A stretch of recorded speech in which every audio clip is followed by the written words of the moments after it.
अस्सलाम वालेकुम नाज़रीन, मैं हूं आपका मेज़बान अताउल्लाह मेमन। सिंध का अगला वज़ीर आला कौन होगा, पीपल्स पार्टी ने फैसला कर लिया, लेकिन वो जो होगा वो हम आपको बताएंगे। लेकिन उससे पहले हम आपको ये बताना चाहते हैं कि सिंध की वज़ारत आला हासिल करने के लिए पीपल्स पार्टी के कौन कौन से रहनुमा पाइपलाइन में थे, सरगर्म थे, लॉबिंग कर रहे थे, वो हमने अपने एक पहले व्लॉग में भी आपको बताया था। लेकिन जो हमने पहले आपको व्लॉग में बताया था कि सबसे अव्वल नंबर पर मुराद अली शाह थे, उसके बाद शर्जील इनाम मेमन थे, उसके बाद सैयद नासिर हुसैन शाह थे, उसके बाद मीर नादिर मक्सी थे, उसके बाद आगा सिराज दुरानी थे, और जो पर्दे के पीछे उम्मीदवार था वो था मैडम फरियाल तालपुर थी, जो पर्दे के पीछे उम्मीदवार थी।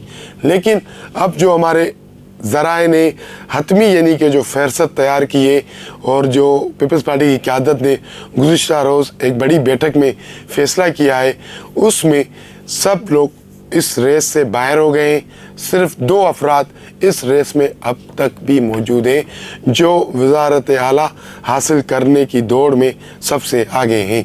तो वो 2 उम्मीदवार कौन से? वो उन 2 उम्मीदवारों में से एक उम्मीदवार है साबिक वज़ीर आला सिंध सैयद मुराद अली शाह, जिनका ताल्लुक 7 से है और डिस्ट्रिक्ट जामचोरो से है। वो 7 के सूबाई हल्के से जीते हैं। ये अगर इस बार वज़ीर आला बन जाते हैं तो ये अपनी हैट्रिक पूरी कर लेंगे। और दूसरा जो उम्मीदवार है इस दौड़ में, वज़ारत आला के दौड़ में, मुराद अली शाह के बाद वो है शर्जील इनाम मेमन। अब अंदर की कहानी पीपल्स पार्टी की हम आपको बताते हैं कि बिलावल भुट्टो ग्रुप चाहता है कि किसी तरह भी मुराद अली शाह वज़ीर आला बने, लेकिन उसी तरह बिलावल भुट्टो के वालिद आसिफ अली ज़रदारी साहब चाहते हैं कि मुराद अली शाह 2 मरतबा वज़ीर आला बन चुके, इस बार किसी नए चेहरे को वज़ीर आला बनाया जाए। और बार बार जब पीपल्स पार्टी की तारीख रही है, आप उठा के देखें कि उसमें एक यानी कि सैयद बिरादरी से ही ताल्लुक़ रखने वाला वज़ीर आला बनता है। तो आसिफ ज़रदारी का ये ख्याल है कि इस बार ये छाप भी हम हटा दें अपने आप से और एक अलग चेहरे, अलग बंदे को वज़ीर आला बनाए। और आसिफ ज़रदारी की ख्वाहिश है कि किसी तरह भी शर्जील इनाम मेमन वज़ीर आला बन जाए।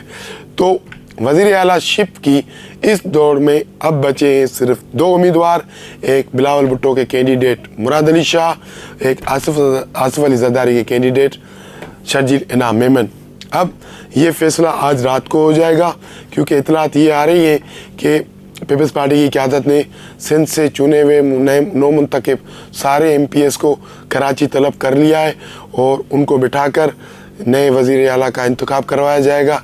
एक यानी कि फ़ैसला तो जो उन्होंने करना था वो कर लिया, लेकिन एक फार्मेलिटी के तौर पर उनको बुलाया गया है, इजलास होगा, उनको चाय पिलाई जाएगी, उनको बिस्किट खिलाए जाएंगे, फिर उनसे राय ली जाएगी कि भाई हम मुराद अली शाह को वज़ीर आला बनाए या शर्जील इनाम मेमन को वज़ीर आला बनाए। लेकिन फ़ैसला जो जिन्होंने करना है वो हतमी तौर पर हो गया है। कैंडिडेट ये 2 है। अब देखना ये है कि इस दौड़ में भी बिलावल भुट्टो आगे निकलते या आसिफ ज़रदारी आगे निकलते। तो आज या कल सुबह तक या आज रात देर तक सिंध के नए वज़ीर आला का ऐलान हो जाएगा। देखते हैं कौन खुश नसीब इस बार सिंध की वज़ीर आला शिप का। देखते हैं कि मुराद अली शाह या शर्जील इनाम मेमन, इन दोनों में से कौन खुश नसीब है वो जो इस बार सिंध का वज़ीर आला बनेगा। इनसाइड स्टोरी से आज के लिए इतना ही। कल मिलेंगे हम किसी अहम मौजू पर, किसी अहम इशू पर। आपसे दरख्वास्त है कि आप हमारे चैनल को लाइक करें, शेयर करें, सब्सक्राइब करें। बहुत शुक्रिया।